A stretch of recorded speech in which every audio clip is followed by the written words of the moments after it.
Welcome to the deep dive.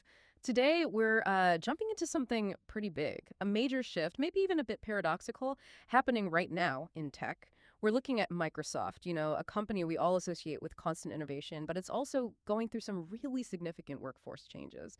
So, our mission here for this deep dive is to really unpack these detailed reports we have from 2025. We want to understand the sheer scale of it all, the reasons behind it, and what it means more broadly, especially, how it all connects to this huge rise of AI.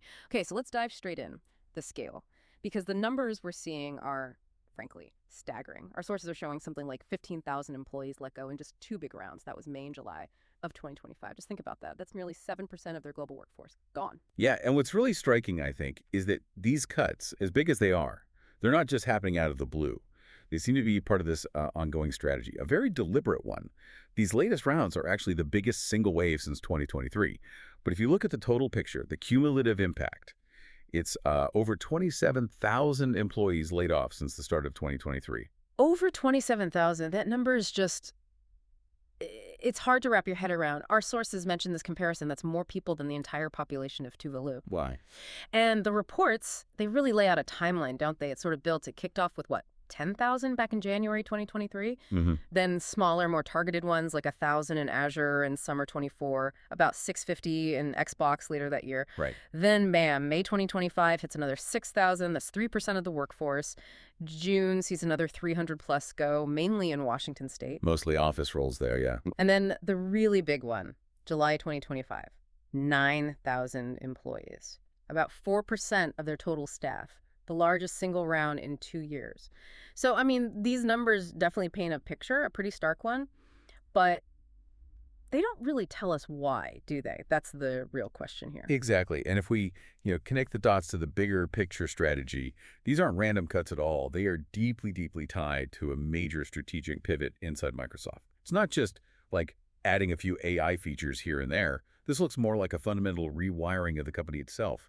They're aggressively shifting resources big time towards AI. We're talking huge investments in cloud infrastructure, more data centers, and rolling out their Copilot tools everywhere. Copilot, those are the AI assistants, right? Built into everything. Bunch.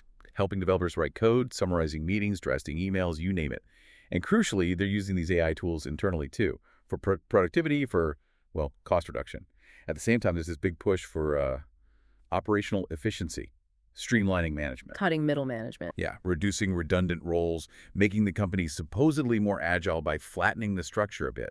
And look, this isn't happening in a vacuum either. It mirrors what we're seeing across the tech industry. Think about Meta, Amazon. They're also cutting headcount, prioritizing AI roles, using automation.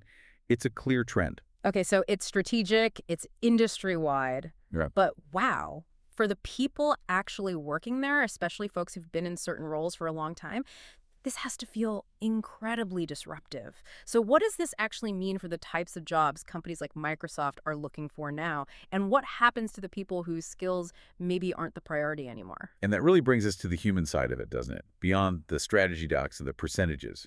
What does this feel like for the people inside Microsoft? What does it do to the company culture?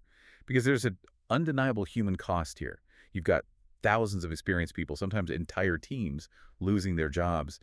That creates a lot of uncertainty, a lot of emotional distress, naturally. Yeah, I can only imagine. The report specifically mentioned veteran employees being impacted. People have been there a long time, Yeah. even managers with like 25 years or more at the company. 25 years. Wow. And the cuts weren't just in one place. They hit engineering, gaming, so Xbox, but also studios they own, like King Raven Software, also sales, support roles, and, as we mentioned, management layers. And geographically, you mentioned Washington State. Yes, significant impact there, around the Redmond HQ. Thousands of office-based roles were eliminated, but it was global too. Now, severance. Affected employees might get severance packages. That's what the reports say. But there's a catch. If you're on a performance improvement plan, a PIP. Ah, the PIP, often seen as the first step out the door, right? Often, yes.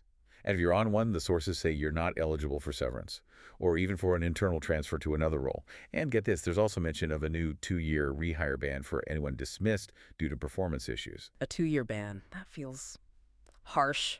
Sends a strong message. The reports also frame this, using Microsoft's term, as a push for good attrition. That phrase, good attrition.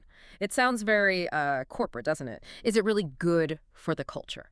Or is it more about cleaning up the balance sheet, maybe strategically moving out people or roles that don't fit the new AI focus or performance bars? Well, it's certainly about optimizing things from a business perspective, aligning skills, boosting efficiency numbers. This approach, it's definitely reshaping the culture inside Microsoft. Fewer managers, a very intense focus on high-performing teams, especially those working on the core AI stuff.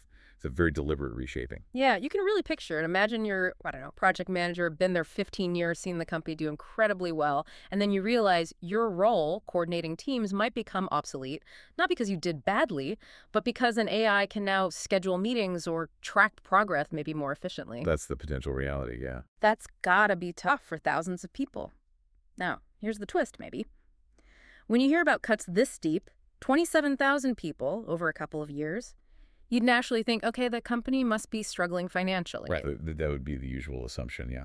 But what our sources are showing is the complete opposite. Microsoft's finances look incredibly strong. They just reported, nearly $70 billion in revenue and $26 billion in net income for the latest quarter, Massive numbers. driven largely by Azure, their cloud platform, and software subscriptions. Still huge growth areas. Absolutely. So investor confidence is still high. The market seems happy with the AI focus, the strategy. It does. The financial outlook remains very positive. So it's this strange situation, cutting deep while being incredibly profitable. Does that create backlash?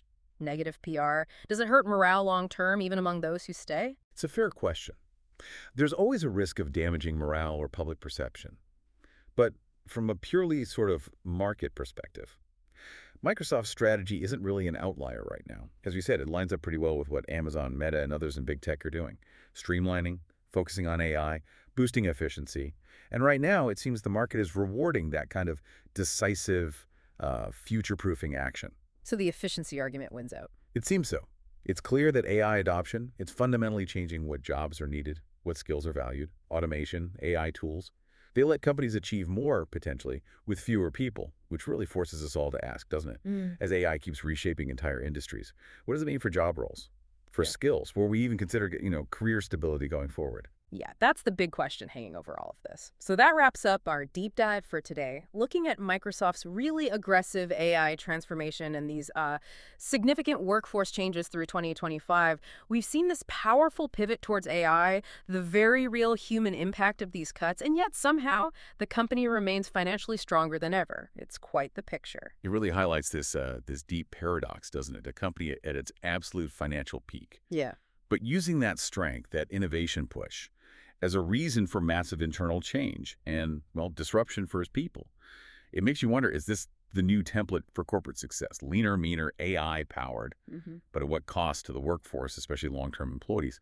This whole situation just underscores this really complex balancing act, innovation versus efficiency versus, workforce stability. It's tough. It really is. And it Yeah. leaves us with that big thought for you, the listener, to consider. What does the future hold for careers, for job security, in an economy that's becoming more and more AI driven? How do you think companies, not just Microsoft, will balance the incredible potential of AI with the well being, the livelihoods of their human workforce down the road? Something to think about.